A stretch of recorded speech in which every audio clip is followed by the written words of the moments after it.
Би энэ барилгын инженер геолог геотехникийн судалгаа хийдэг төлөөлөл байна.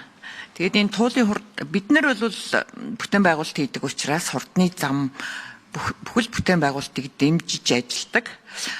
Энэ хурдны замын тухайд бол одоо энэ та нарын асуугаад яриад хэлцээд байгаагаас харахаар болохоор бид нар бол төслийн шатанд инженер геолог геотехникийн судалгаа эхлээд хийдэг.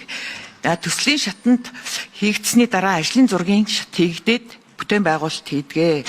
Тэгээд энэ удаагийн энэ хурдны замын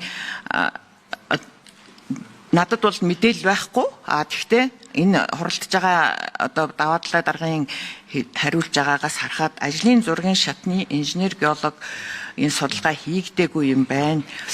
Тийм учраас одоо тулгуурууд дээр хийх судалгаа одоо хийгээд байгаа өрөмдлөгийн судалгаа одоо өрөмдлөг нэлээд хэдэн би ч бас хаан улдүрэгт амьдардаг эхэлсэн байгаа. Энд би одоо ажлын даалгавар батлагдсны дараа энэ бол хурдны замбад манай мэргэжлийн зөвлөлийн онцгой төвшөлтөй өндөр барилгуудын хурлаар орж мэргэжлийн зөвлөлтөй хурлаар орж ажлын даалгавар батлагдаад тэр дагуугаа судалгаа хийгээд тэр судалгаан дээр үндэслээд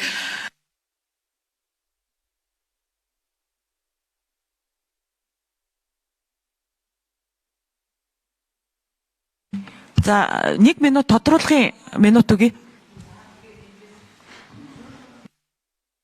Тэгж байгаа юм байна. Тэгэхээр ямар кампани хийгдэж байгаа вэ? Энэ ажиллаад байгаа юм шүү. Гэж асуух гэсэн юм би. Тэгээд энэ гацсан шон суурийн норм 4 байдаг.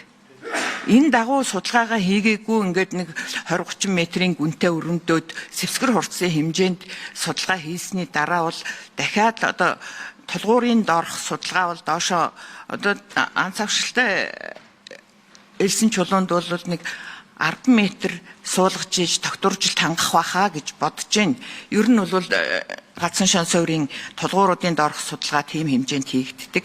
Тэгэхээр ингээд ажлын даалгавар гарч судалгаа цаашаа хийгдэггүйгээс болоод бас ажил зогсохгүй.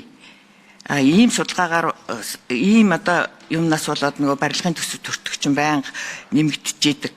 Тийм асуудал руу орох бах. Тэгэхээр нөгөө 2.3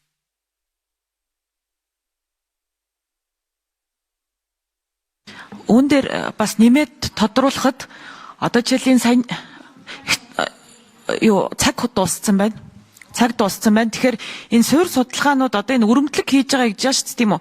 Энэ өрөмдлөгийн үр дүн сөрөг гарах юм бол одоо энэ төсөл чи яах вэ гэдэг бас асуудлыг нэмээд асууя. Даваадлаа. За түрүүн таны нэрийг тогтоож чадсангүй. За асуултанд хариулъя. Засаг дарга 1-р уулзагч даваадлаа. За таны хэлж байгаа асуудлууд бол зөв техник эдийн засгийн үндслэлээр бол эхлээд яг норм засны дагуу тодорхой хэмжээндээр бол өрөмдлөг судалгаанууд хийгдээд техник эдийн засгийн үндслэл бол батлагдаад явдаг. За техник эдийн засгийн үндслэл бол анх шатны баримтчиг.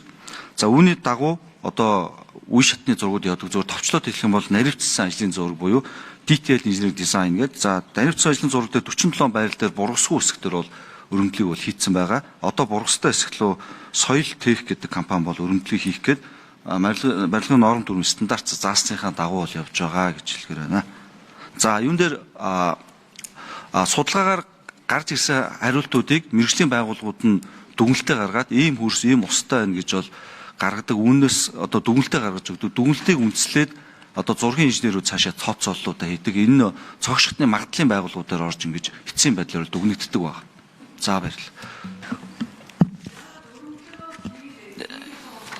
За П Баттулга гэж хүн байна уу? За